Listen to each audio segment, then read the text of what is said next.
जय हिंद दोस्तों, आप सभी का स्वागत है एक बार फिर से आपके अपने यूट्यूब चैनल यूनिक ज्ञान में। आज हम बीए थर्ड सेमेस्टर हिस्ट्री का क्वेश्चन पेपर देखेंगे, जिसका कोर्स टाइटल है history of modern India 1757 AD to 1857 AD. ये आपका कोर्स टाइटल है और इसका हम क्वेश्चन पेपर देखेंगे। लिखित परीक्षा जिसकी भी हो रही है उसके लिए यह मोस्ट इम्पॉर्टेंट वीडियो हो जाती है, क्योंकि आपको दिखाया जाएगा क्वेश्चन पेपर किस प्रकार से, कौन से प्रश्न किन टॉपिक से आए हुए हैं, और साथ ही साथ वह क्वेश्चंस तैयार भी हो जाएंगे, क्योंकि उसका सॉल्यूशन भी आपको कराया जाएगा। बहुत ज़्यादा कमेंट्स आ रहे हैं कि सर एकदम एग्ज़ाम नज़दीक आ गया है, इस समय हम तैयारी कैसे करें, रिवीजन कैसे करें। तो आपके रिवीजन के लिए ही सबसे पहले प्रीवियस ईयर क्वेश्चन पेपर का सॉल्यूशन जो है वो करा दिया जा रहा है। इसको आप अच्छे से करेंगे तो आपको पता चल जाएगा किस टाइप से, किन टॉपिक से प्रश्न पूछे जा रहे हैं। फिर मोस्ट इंपॉर्टेंट क्वेश्चन की एक वीडियो आएगी जो कि लॉन्ग फॉर्म में होगी, लगभग आपका हो जाएगा वह 50 प्रश्न उसमें कराए जाएंगे, जिसमें प्रीवियस ईयर क्वेश्चन पेपर के सभी क्वेश्चंस को मिलाकर और मोस्ट एक्सपेक्टेड जो क्वेश्चंस हैं उसको मिलाकर वीडियो बनाई जाएगी। मोस्ट इंपॉर्टेंट वो आपके लिए वीडियो हो जाएगी, तो आप उसको अवश्य देखिएगा। पूर्ण रिवीजन उसमें एक वीडियो लेक्चर में करा दिया जाएगा। बाकी आप जो नोट्स बनाए हैं उससे रिवीजन करते रहिए, या हमारे द्वारा जो नोट्स प्रोवाइड किए गए हैं टेलीग्राम चैनल पर, उससे आप अच्छे से तैयारी करते रहिए। बाकी नोट्स कहाँ पर मिलेंगे चैप्टर वाइज सिलेबस के, वो आपको लेक्चर के एंड में बता दिया जाएगा। ये है बीए थर्ड सेमेस्टर हिस्ट्री का क्वेश्चन पेपर। चलिए देखते हैं कौन कौन से प्रश्न किस प्रकार से आए हैं। पूरा वीडियो लेक्चर देखने के बाद एक कमेंट अवश्य कर दिया करिए क्लास कैसी लगी, या कोई भी डाउट रहे तो आप उसको पूछ सकते हैं। सबसे पहला अति लघुत्तरी का हमारा प्रश्न है, मीर कासिम के विषय में हमें बताना है। दूसरा प्रश्न है इलाहाबाद की संधि अर्थात ट्रीटी ऑफ इलाहाबाद हमें बताना है। सब्सिडायरी अलायंस जो सहायक संधि है उसके विषय में बताना है। चौथा प्रश्न है ट्रीटी ऑफ अमृतसर, अमृतसर की संधि के विषय में बताना है। पांचवा प्रश्न है महालवाड़ी सिस्टम, महालवाड़ी व्यवस्था क्या है उसके विषय में। छठा प्रश्न है मैकाले विवरण पत्र, मैकालेज मिनट क्या है इसके विषय में हमें बताना है। सातवां प्रश्न है फर्स्ट कर्नाटका वार, प्रथम कर्नाटका वार के विषय में बताना है। स्वामी विवेकानंद के विषय में हमें बताना है। नौवां प्रश्न है डॉक्ट्राइन ऑफ लैप्स, विलय या हड़प नीति क्या होती है। और 10वां प्रश्न है अति लघुत्तरी का अंतिम प्रश्न है हमारा, आर्य समाज क्या है, आर्य समाज की स्थापना कैसे हुई, किसने की, उसके विषय में पूरी जानकारी हमको देनी है। तो ये आपका अति लघुत्तरीय प्रश्न हो गए। लघुत्तरी में कुछ प्रश्न है उसको हम देख लेते हैं। लघुत्तरी में हमारा पहला प्रश्न, पूरे क्वेश्चन पेपर का आपका दूसरा प्रश्न है right A short note on the significance of the battle of Buxar, Buxar के युद्ध के महत्व पर संक्षिप्त टिप्पणी कीजिए। तीसरा प्रश्न है describe the works and achievements of the Haidar Ali, Haidar Ali के कार्यों एवं उपलब्धियों का वर्णन कीजिए। चौथा प्रश्न है throw light on the establishment of the dual government in Bengal, Bengal में द्वैध शासन की स्थापना पर प्रकाश डालिए। पांचवा प्रश्न है what do you understand by permanent settlement, अस्थायी बंदोबस्त से आप क्या समझते हैं। छठा प्रश्न है describe the reforms of lord Cornwallis, lord Cornwallis के सुधारों का वर्णन कीजिए। सातवां प्रश्न है throw light on the social reforms of the William Bentinck, William Bentinck ने जो सुधार किए हुए सामाजिक सुधार उस पर हमें प्रकाश डालना है। आठवां प्रश्न है discuss the causes of the first Anglo Sikh war, प्रथम आंग्ल सिख युद्ध के कारण को हमें बताना है। नौवां प्रश्न है right in short about the theosophical society, theosophical society के बारे में संक्षेप में लिखिए। अब हमारा आता है दीर्घोत्तरी प्रश्न। दीर्घोत्तरी में हमारा पहला प्रश्न और पूरे क्वेश्चन पेपर का 10वां प्रश्न है what were the causes of the success of British in Karnataka war, Karnataka युद्ध में अंग्रेजों की सफलता के क्या कारण थे। ये सभी प्रश्न जो आप देख रहे हैं इसका सॉल्यूशन आपको अभी बताया जाएगा पूरा क्वेश्चन पेपर दिखाने के बाद। अगला प्रश्न है 11वां throw light on the main features of the ryotwari settlement, ryotwari व्यवस्था जो बंदोबस्त है उसकी प्रमुख विशेषताओं पर प्रकाश डालना है। 12वां प्रश्न है describe the reforms of the Lord Dalhousie, Lord Dalhousie के सुधारों का वर्णन करना है। और 13वां और अंतिम प्रश्न है estimate the contribution of the Raja Ram Mohan Roy as a social reformer, समाज सुधारक के रूप में राजा राम मोहन राय के योगदानों का मूल्यांकन करना है। ये आपका पूरा क्वेश्चन पेपर हो गया। पूरा क्वेश्चन पेपर देखने के बाद अब आपको हम सॉल्यूशन एक एक क्वेश्चन का बताएंगे। हमारा पहला प्रश्न क्या था, पहला प्रश्न था मीर कासिम के विषय में हमें बताना था। मीर कासिम जो है 1760 में बंगाल का नवाब बनाया गया था। वह मीर जाफर का दामाद था और ईस्ट इंडिया कंपनी ने उसे कठपुतली बनाकर शासन कराने की कोशिश की थी। अर्थात मीर जाफ़र को हटाकर मीर कासिम को वहाँ का बंगाल का नवाब बनाया गया था और ब्रिटिशर्स ने सोचा हुआ था, ईस्ट इंडिया कंपनी ने सोची हुई थी कि मीर कासिम को कठपुतली बनाकर हम उससे शासन कार्य करवाएंगे, अर्थात अपना काम उससे निकलवाएंगे। लेकिन मीर कासिम जो था वह एक योग्य और स्वाभिमानी शासक था। उसने प्रशासनिक सुधार किए, करों में समानता और भ्रष्टाचार समाप्त करने का प्रयास किया। कंपनी के कर मुक्त व्यापार विशेषाधिकार का विरोध करते हुए उसने राजधानी मुंगेर ले जाकर सेना व राजस्व व्यवस्था को मजबूत किया और इसने कंपनी से टकराव बढ़ा और अंततः बक्सर का युद्ध हुआ 1764 में, जिसमें वह हार गया और उसकी हार ने बंगाल में कंपनी शासन को निर्णायक रूप से मजबूत बना दिया। अर्थात जो मीर जाफ़र था उसने इतना ज़्यादा जो है, पहले आपका युद्ध हुआ था जो, उसके बाद 1764 में बक्सर का युद्ध हुआ जिसमें मीर कासिम, शुजाउद्दौला और जो मुग़ल शासक थे बादशाह, वह सभी मिलकर युद्ध करते हैं और ब्रिटिश जो ईस्ट इंडिया कंपनी है उसे हरा देती है। और जब 1764 का बक्सर का युद्ध हार जाते हैं ये लोग, तो जो कंपनी है उसका प्रभुत्व बढ़ जाता है। अगला प्रश्न आता है, इलाहाबाद की संधि क्या थी? 1764 में अभी आपने जाना बक्सर का युद्ध हुआ। 1765 में इलाहाबाद की संधि हुई। बक्सर युद्ध के बाद इलाहाबाद की संधि मुगल बादशाह जो शाह आलम द्वितीय थे और ईस्ट इंडिया कंपनी के बीच यह संधि हुई थी। इस संधि के द्वारा कंपनी को बंगाल, बिहार और उड़ीसा की दीवानी अधिकार प्राप्त हुए, अर्थात वे इन प्रदेशों से राजस्व एकत्र करने के लिए वैधानिक अधिकारी बन गए थे। बादशाह को 26 लाख रुपए वार्षिक पेंशन देने का वचन दिया था कंपनी ने। साथ ही अवध के नवाब शुजाउद्दौला पर भारी दंड लगाया गया। इस संधि ने भारत में वास्तविक कंपनी शासन की शुरुआत की, क्योंकि राजस्व शक्ति मिलते ही अंग्रेज प्रशासन जो है सेना और व्यावसायिक विस्तार में सक्षम हो गए, क्योंकि दीवानी ताकत, दीवानी अधिकार उन्हें मिल गए। जितने भी कर वसूले जाते थे वह सब कुछ ले लेते थे और आर्थिक स्थिति जैसे जैसे मजबूत होती गई वह अपना सेना जो है तैयार करते गए, व्यावसायिक विस्तार भी वह करते गए। अगला प्रश्न है, सहायक संधि क्या है? सहायक संधि की नीति जो है लॉर्ड वेलेस्ली ने लाई हुई थी, 1798 के बाद इसे लागू की थी। इसका उद्देश्य भारतीय रियासतों को अंग्रेजों की सुरक्षा पर निर्भर बनाकर उनके स्वतंत्र राजनीतिक निर्णयों को सीमित कर देना, अर्थात वह सभी निर्णयों को एक प्रकार से लेने के लिए ईस्ट इंडिया कंपनी पर निर्भर बना दे रहे थे सभी जो भी रियासत उस समय मौजूद थी। संधि के अनुसार भारतीय राज्य को कंपनी की सेना रखना और उसका खर्च वहन करना पड़ता। बदले में कंपनी सुरक्षा देने का वचन देती।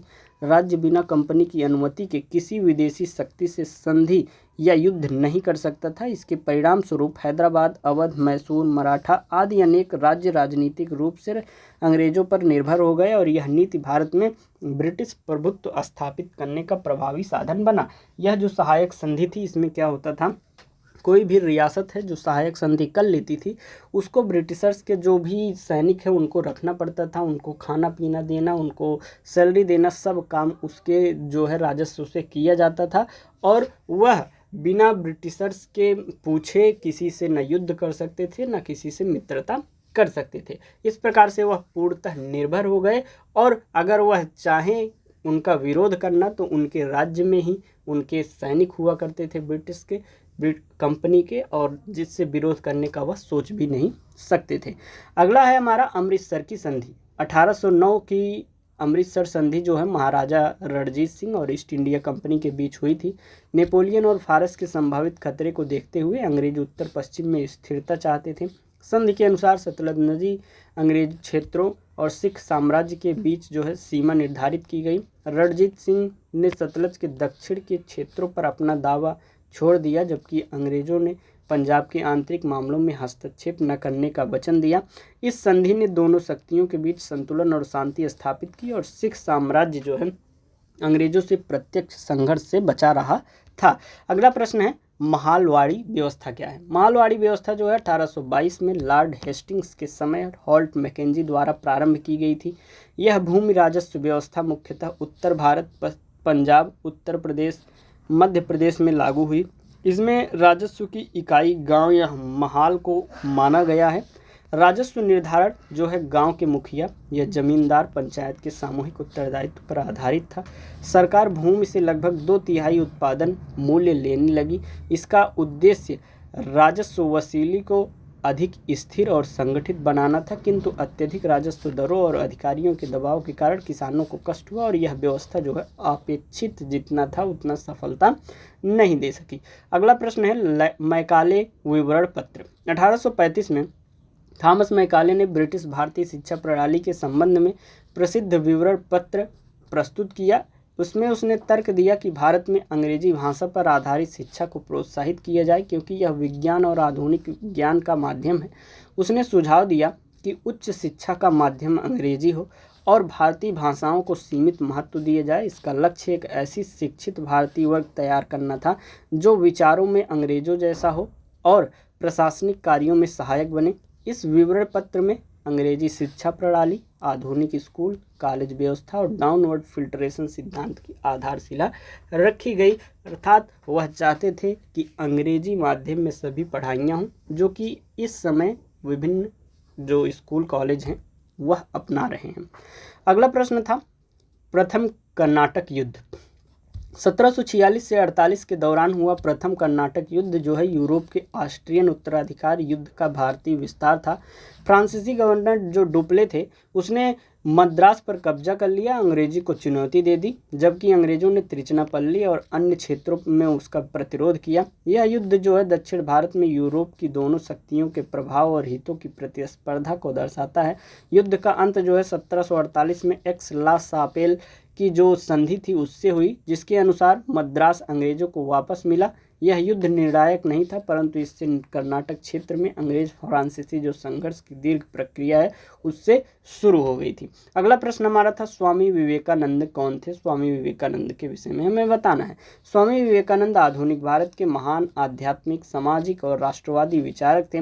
वे रामकृष्ण परमहंस के प्रमुख शिष्य थे और 1897 में उन्होंने रामकृष्ण मिशन की स्थापना की, जिसका उद्देश्य मानव सेवा, शिक्षा और आध्यात्मिक उत्थान था। 1893 में शिकागो धर्म संसद में उनके भाषण ने भारत को विश्व मंच पर गौरव दिलाया। उन्होंने व्यवहारिक वेदांत, आत्मविश्वास, चरित्र निर्माण, सामाजिक समानता, महिला शिक्षा और राष्ट्रीय चेतना पर जोर दिया। उनका मानना था कि राष्ट्र निर्माण का आधार युवा शक्ति और शिक्षा है। वे आधुनिक भारत के सांस्कृतिक पुनर्जागरण के प्रमुख स्तंभ एक प्रकार से माने जाते थे। 9वां प्रश्न है विलय नीति क्या थी। डॉक्ट्राइन ऑफ लैप्स क्या था। हड़प या विलय नीति जो थी वह लॉर्ड डलहौजी 1848 से 56 तक जो कि यहाँ पर रहता है द्वारा अपनाई गई थी। इस नीति के अनुसार यदि किसी भारतीय रियासत का शासक बिना प्राकृतिक उत्तराधिकारी के मर जाता था तो वह रियासत स्वतः ईस्ट इंडिया कंपनी के अधीन हो जाती थी। अर्थात अगर किसी राजा का खुद का पुत्र नहीं रहता था, दत्तक अधिकारी जो होते थे उनको राजा नहीं बनाया जाता था, प्राकृतिक रूप से उनका ही उत्तराधिकारी होना चाहिए, और नहीं होता था तो जो होते थे भारतीय रियासत को जो है अधिपत्य कर लेते थे, उसको ले लेते थे, अपने अधीन बना लेते थे। दत्तक जो उत्तराधिकारी को मान्यता उन्होंने नहीं दी थी। इस नीति के तहत सतारा, झांसी, नागपुर, संभल और बाद में अवध जैसी रियासतें अंग्रेजी शासन में मिला ली गईं। इस नीति ने भारतीय शासकों में असंतोष और अविश्वास पैदा किया। विशेष रूप से झांसी की रानी लक्ष्मीबाई ने इसका कड़ा विरोध किया। यह 1857 के विद्रोह का एक प्रकार से महत्वपूर्ण कारक भी बना हुआ था। 10वां प्रश्न है लघुत्तरी का अंतिम प्रश्न है आर्य समाज। आर्य समाज की स्थापना 1875 में स्वामी दयानंद सरस्वती ने की हुई थी। इसका मूल सिद्धांत जो था वेदों की ओर लौटो, अर्थात भारतीय समाज को वैदिक आदर्शों पर पुनः स्थापित किया जाए, अर्थात वेदों की तरफ लौटो, वेदों की शिक्षा प्राप्त करें और वेदों के अनुसार चलने पर इसने जोर दिया था। आर्य समाज जो है मूर्ति पूजा, बहुदेववाद, अंधविश्वास, छुआछूत और जातिगत जन्म आधारित भेदभाव का विरोध करता था। इसने शिक्षा, विशेषकर महिला शिक्षा और विधवा पुनर्विवाह को प्रोत्साहन किया। शुद्धि आंदोलन के माध्यम से समाज में पुनर्संरचना और समानता की भावना जो है वह विकसित की गई। आर्य समाज ने सामाजिक सुधार, राष्ट्रवाद, स्वराज्य भावना, आधुनिक भारत के सामाजिक पुनर्जागरण में अत्यंत महत्वपूर्ण भूमिका एक प्रकार से निभाई हुई थी। अब हम देखेंगे लघुत्तरी का हमारा पहला प्रश्न, बक्सर युद्ध के महत्व पर संक्षिप्त टिप्पणी कीजिए। 1764 में जो बक्सर का युद्ध हुआ था उसमें लड़े गए बक्सर युद्ध का भारतीय इतिहास में अत्यंत महत्वपूर्ण स्थान है। इस युद्ध में ईस्ट इंडिया कंपनी ने बंगाल के नवाब मीर कासिम अवध के नवाब शुजाउद्दौला और मुगल बादशाह शाह आलम द्वितीय को संयुक्त सेना को निर्णायक रूप से हरा दिया था। इस विजय से कंपनी की सैन्य श्रेष्ठता जो है स्थापित हो गई और भारतीय शक्तियों का प्रतिरोध समाप्त हो गया। युद्ध के परिणाम स्वरूप 1765 की इलाहाबाद संधि, जिसके द्वारा कंपनी को बंगाल, बिहार और उड़ीसा की दीवानी अधिकार प्राप्त हुए, इससे ब्रिटिश शासन की आर्थिक नींव जो है मजबूत हुई और कंपनी भारत की प्रमुख राजनीतिक शक्ति एक प्रकार से यह बन गई। अगला प्रश्न तीसरा जो है, हैदर अली के कार्यों एवं उपलब्धियों का वर्णन कीजिए। हैदर अली जो है मैसूर राज्य का प्रभावशाली शासक था, जिसने 1761 से अपने पुत्र टीपू सुल्तान के शासन पूर्व तक राज्य को संगठित और शक्तिशाली बनाया हुआ था। वह मूलतः सेना का अधिकारी था पहले, लेकिन अपनी योग्यता और सैन्य कौशल से राज्य का वास्तविक शासक बना। उसने आधुनिक सेना का निर्माण किया, फ्रांसीसी विशेषज्ञों से तोपखाना व तकनीकी सीखी और राज्य में उद्योग, हथियार निर्माण तथा कृषि सुधारों को बढ़ावा इसने दिया। अंग्रेजों के विरुद्ध प्रथम आंग्ल मैसूर युद्ध जब हुआ था तो वह कंपनी को एक प्रकार से भारी क्षति वह पहुंचाता है। हैदर अली ने दक्षिण भारत में अंग्रेज विस्तार को रोकने का सशक्त प्रयास किया हुआ था और मैसूर को एक प्रभावशाली शक्ति बनाया हुआ था। चौथा प्रश्न है, बंगाल में द्वैध शासन की राजनीति। 1765 में इलाहाबाद संधि जो हुई थी उसने कंपनी को दीवानी अधिकार मिले, पर नवाब के पास अभी भी फौजदारी अधिकार था। इस प्रकार से बंगाल में 1765 से 1772 तक द्वैध शासन जो है स्थापित होता है। इसमें राजस्व संग्रह का अधिकार कंपनी के पास था, जबकि न्याय और प्रशासनिक कार्य नॉमिनली जो है नवाब के अधीन था। वास्तव में सारी शक्ति किसके हाथ में थी? कंपनी के हाथों में थी, पर जिम्मेदारी जो है नवाब निभाता था। इससे प्रशासनिक अव्यवस्था, भ्रष्टाचार और शोषण बढ़ा। राजस्व अधिकारियों ने किसानों पर अत्याचार किया और अकाल की स्थिति उत्पन्न हुई। 1770 का भीषण बंगाल अकाल इसी द्वैध शासन की कुप्रथा का परिणाम था और यह व्यवस्था जो है 1772 में समाप्त कर दी गई थी। पांचवा प्रश्न है, अस्थाई बंदोबस्त से आप क्या समझते हैं? अस्थाई बंदोबस्त भूमि जो राजस्व की एक व्यवस्था थी, जिसे 1793 में लॉर्ड कॉर्नवालिस ने बंगाल, बिहार और उड़ीसा में लागू किया। इसके तहत जमींदारों को भूमि का अस्थायी मालिक माना गया और उन्हें सरकार को निश्चित एवं अस्थायी राजस्व देना एक प्रकार से तय हुआ, जो समय के साथ नहीं बढ़ेगा।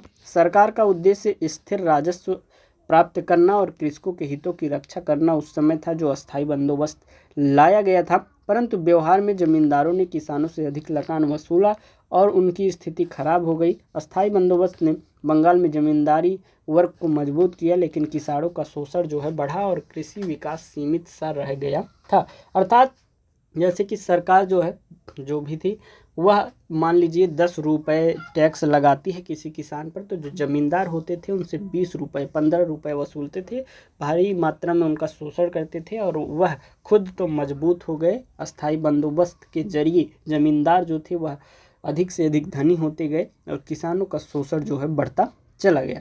अगला प्रश्न, लॉर्ड कॉर्नवालिस के सुधारों का वर्णन कीजिए। लॉर्ड कॉर्नवालिस ने भारत में प्रशासन, न्याय और राजस्व क्षेत्रों में महत्वपूर्ण सुधार किए। उन्होंने अस्थायी बंदोबस्त लागू किया, जिसके माध्यम से जमींदारों को भूमि का अस्थायी मालिकाना हक मिला। प्रशासनिक सुधारों में उन्होंने कंपनी के अधिकारियों के वेतन बढ़ाए ताकि भ्रष्टाचार कम हो। न्याय सुधारों में अलग सिविल और क्रिमिनल न्यायालय स्थापित किया तथा कानून व्यवस्था को मजबूत किया। कॉर्नवालिस संहिता के माध्यम से प्रशासन को अधिक पेशेवर और केंद्रीकृत बनाया गया। उन्होंने भारतीयों को उच्च पदों से वंचित रखा, जिससे श्वेत श्रेष्ठता का भाव मजबूत हो और उनके सुधारों का दीर्घकालिक प्रभाव उस पर पड़ा हुआ था। सातवां प्रश्न है, विलियम बेंटिक के सामाजिक सुधार क्या थे? लॉर्ड जो विलियम बेंटिक थे 1828 से 35 तक यहाँ पर रहते हैं। ब्रिटिश भारत के पहले गवर्नर जनरल के रूप में कार्य करते हैं और सामाजिक सुधारों के लिए यह प्रसिद्ध हैं। इन्होंने सती प्रथा को 1829 में आधिकारिक रूप से गैरकानूनी घोषित कर समाप्त कर दिया था। उन्होंने ठगी प्रथा, महिला हत्या, अन्य सामाजिक कुरीतियों पर कड़े कदम उठाए। बेंटिक ने भारतीयों को अंग्रेजी शिक्षा की ओर प्रेरित किया और 1835 में मैकाले मिनट के समर्थन में से आधुनिक शिक्षा का विकास शुरू हुआ। उन्होंने व्यय नीति में सुधार कर सरकारी खर्च घटाया। उनके शासन में भारतीय समाज में प्रगतिशील परिवर्तन हुए और सामाजिक सुधार आंदोलन को एक प्रकार से नई दिशा मिली हुई थी। 8वां प्रश्न, प्रथम आंग्ल सिख युद्ध के क्या कारण थे? जो प्रथम आंग्ल सिख युद्ध था, इसके पहले आपने विभिन्न संधियाँ भी पढ़ चुकी हैं, विभिन्न टॉपिक्स पढ़ चुके हैं। ये जो भी क्वेश्चन पेपर सॉल्यूशन कराया जा रहा है, इसको आपको दे दिया जाएगा टेलीग्राम चैनल पर, जिसका लिंक आपको डिस्क्रिप्शन बॉक्स में दिया गया है। कमेंट करके अवश्य बताएं, वीडियो को लाइक भी कर दिया करिए, कमेंट करके बताया करिए क्लास आपको कैसी लगी, या कोई डाउट हो तो आप पूछ सकते हैं। चलिए देखते हैं 8वां प्रश्न हमारा जो है, प्रथम आंग्ल सिख युद्ध का क्या कारण था? प्रथम आंग्ल सिख युद्ध जो है 1845 से 46 के प्रमुख कारण जो है सिख साम्राज्य की आंतरिक अस्थिरता और अंग्रेजों की बढ़ती हस्तक्षेप नीति थी।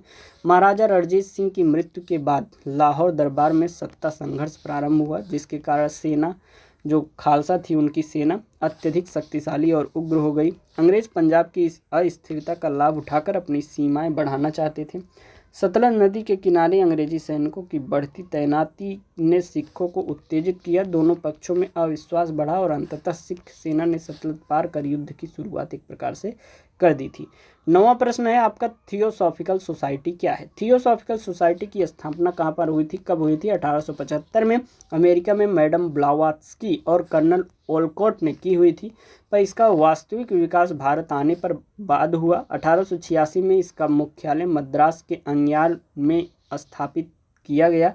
इस संगठन का उद्देश्य विश्व भाईचारा, प्राच्य दर्शन, पुनर्जन्म, कर्म सिद्धांत और आध्यात्मिक ज्ञान के विचारों को प्रसारित करना था। एनी बेसेंट के नेतृत्व में यह आंदोलन भारत में अत्यंत सक्रिय हुआ और राष्ट्रीय जागरण में योगदान दिया। यह सोसाइटी जो है भारतीय संस्कृति, वेदांत और योग दर्शन को विश्व में प्रतिष्ठित करने का एक माध्यम बनी हुई थी। इस प्रकार से आपका जो क्वेश्चन पेपर है पूरा सॉल्व कराया गया। इसका नोट्स PDF फॉर्म में आपको इस चैनल पर टेलीग्राम पर मिल जाएगा, जिसका लिंक आपको डिस्क्रिप्शन बॉक्स में दिया गया है। और चैप्टर वाइज नोट्स चाहिए तो इस नंबर पर मैसेज करिए, मात्र 25 रुपये में आपको पूरे सिलेबस का चैप्टर वाइज नोट्स मिल जाएगा, पूरी क्लासेस का। बाकी चैनल को सब्सक्राइब करिए, चैनल पर बने रहिए, वीडियो लाइक करिए, कमेंट करिए, कोई भी डाउट हो पूछिए। क्लास कैसी लगी कमेंट में बताइए। मिलते हैं नेक्स्ट वीडियो में, धन्यवाद।